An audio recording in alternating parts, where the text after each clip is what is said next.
Nocturne jungle. It is something Steel played during the summer split, and it will be a nice combo with a flank champion like Echo or not wanting to get all in.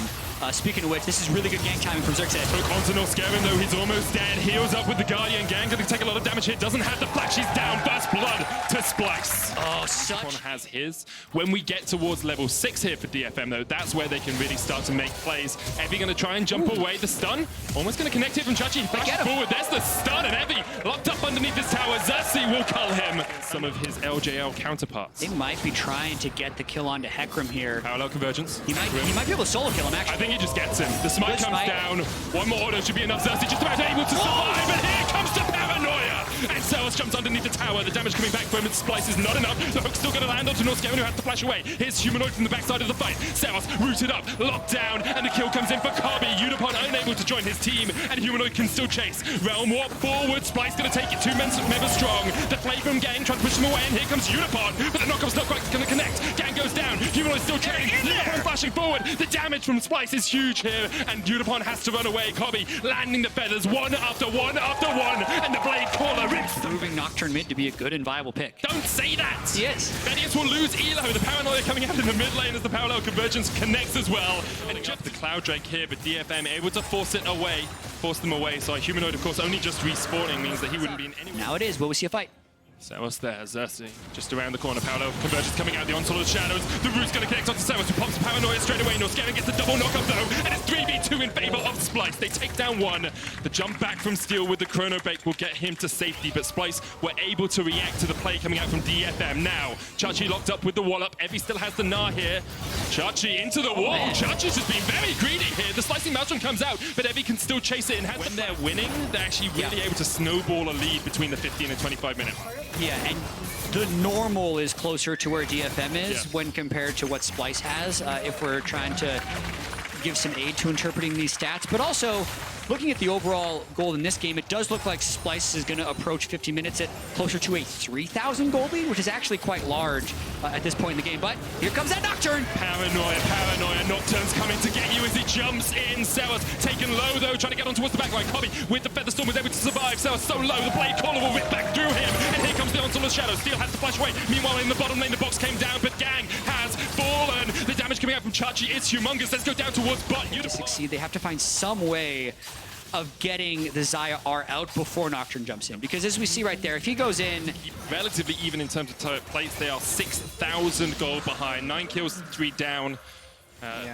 Evie trying to get something going, but really, now it's on Splyce to just kind of execute the steps towards victory, rotate their 3-0. Step 4. Where they struggle is when someone throws a wrench in the works, when someone picks a Nocturne mid and gets ahead. Those sorts of things where we respect, you know, some of the LCK teams who've added a little bit of skirmishing into their style, but they can also look for fights like this. Now, meanwhile, in the mid lane, Kabi just on a rampage. The hook isn't enough. Gang's going to fall as well, and as you said, it's just Splyce doing it by the numbers here. Xerxes was on the flank, Evie unable to find any sort of connection.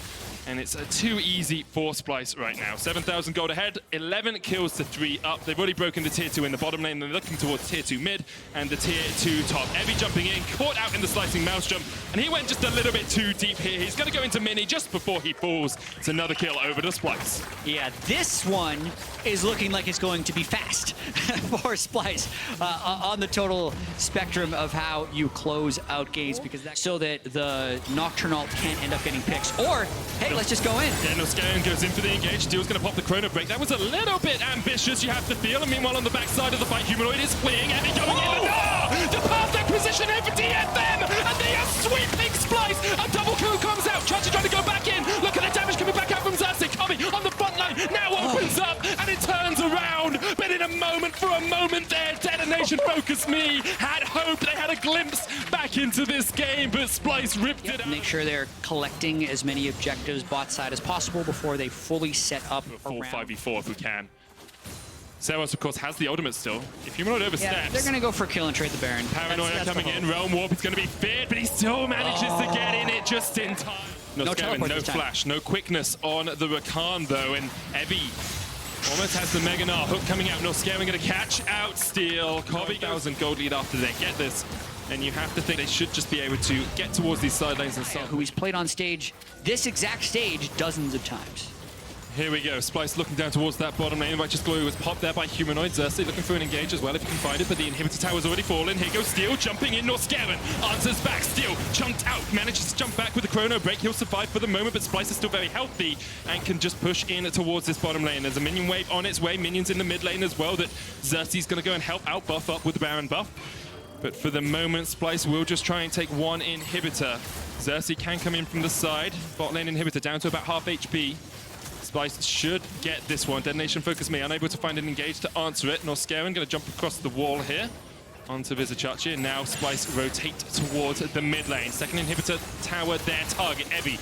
Whoa, Evie almost down. Humanoid bashing in, but Evie goes out. There's the Paranoid coming out. The Slicing Maelstrom's going to connect onto Gang. The Unstoppable also on towards the back line, and here comes the damage. Round warp in. It's only Kobe, but he will steal away the kill from Steel. And now Unicorn is in an awful position. Double kill over to Splyce. They take 3. They take the second inhibitor, and they'll be looking for the Nexus. Yep, still have another minute and 20 seconds on this Baron. They have the teleport on Chachi, who really actually wanted to get back to base so he could teleport on that minion, which ended up being killed. But they were all coming back in here and looking to take their first game at Worlds. Yeah, still a minute left on the Baron buff. Should be pretty easy here for Splyce. They're going to strike first as they take the damage onto Evie. He almost falls on the fountain. Just give it to him. It's a double for Kobe. The Nexus towers fall, and Splyce strike first in Group B.